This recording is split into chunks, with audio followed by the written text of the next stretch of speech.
It's time to preview Penn State Buffalo with former Penn State Nittany Lion quarterback Matt McGloin. And Matt, Coach just got done with another one of his weekly press conferences and expressed the habits route, if you will. And I know you've had a lot of opportunities in your day to kind of be in different cultures, different environments, and express those habits. But how important is that route, especially for a brand like Penn State? Well, that's something James Franklin has done since he took the job here, Right. Was building championship habits. And when I hear that, and what that makes me think of is that a guy that's here every single day, giving 110%, trying to master his craft, and it's being the same person day in and day out, being consistent on the practice field, in the film room, in the weight room. And James Franklin's going to continue to stress to these guys, say, listen, that's the person that you need to be on this field, in the classroom, in Beaver Stadium. And I think these guys are responding really well to it. When you talk about habits, you can also talk about those core values, something that Coach Franklin's emphasized within his program. And a lot of fans around the country in the college football landscape were questioning the fact if Penn State ran up the score or not, 79-7, the final score this past week. But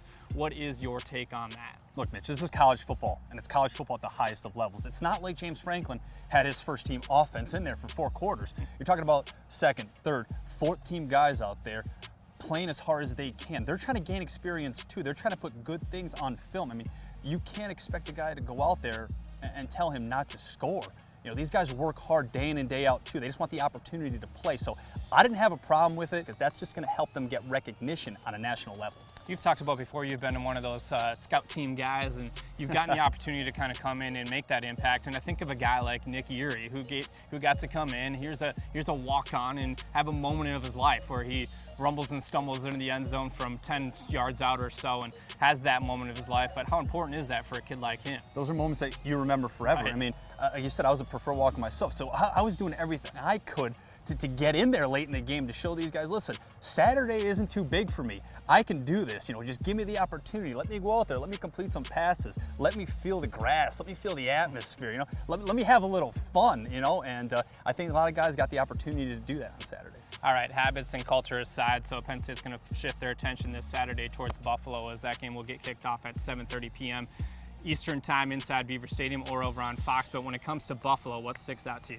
Well, they're going to try to run the football on Saturday. I have to believe that. Lance Leipold has his team playing with a lot of confidence right now. This isn't the same Buffalo that we're used to seeing. 10 wins a season ago, 7-1 in a very tough MAC conference. So what I'd like to think is they're going to come in here and try to win the time of possession battle. They ran the football 47 times last week, and I have to think they're going to have that same mentality this week. Penn State's going to be prepared to have their defense out there for a long time and be able to sustain drives. I think Buffalo's going to try to inch their way downfield, burn the clock, and do everything they can to keep Penn State's offense off the field. Buffalo burning back the reigning MAC Freshman Player of the Year with their running back. So, like you said, the defense will be tested up front, but on the other side of the football, we've talked off camera a little bit about that Penn State wide receiver core and the names that stick out besides the guys like KJ Hamler, who clearly had that impact on Saturday.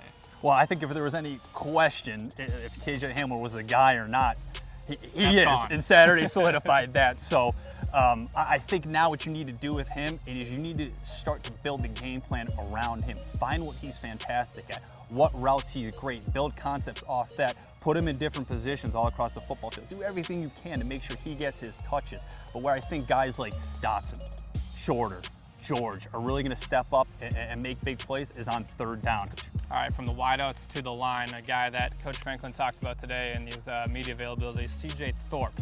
Here's a guy that all camp long the defense just despised going against him because of his swagger and his attitude, if you will. But I know you probably played against those fair share of guys in the NFL and even at the college level, but how much of an impact can a guy like C.J. Thorpe have on an opponent? Well, you hate to play against those types of guys, but you love those guys when they're on your football team. They add a little kind of motivation to a football team. You love to see them out there scrapping, grinding, just playing a little dirty type of football. And it really picks guys up when guys are talking trash out there. So it's really fun to have a guy like that in your football team. Where does Matt McGloin rank on the trash talk scale in your time? Mitch, I never said a word out there, all right? right? I just focused on the game of football, and I try to play as best as I could. Penn State and Buffalo this Saturday inside Beaver Stadium at 7:30 p.m. Eastern Time or over on Fox. We'll see you there.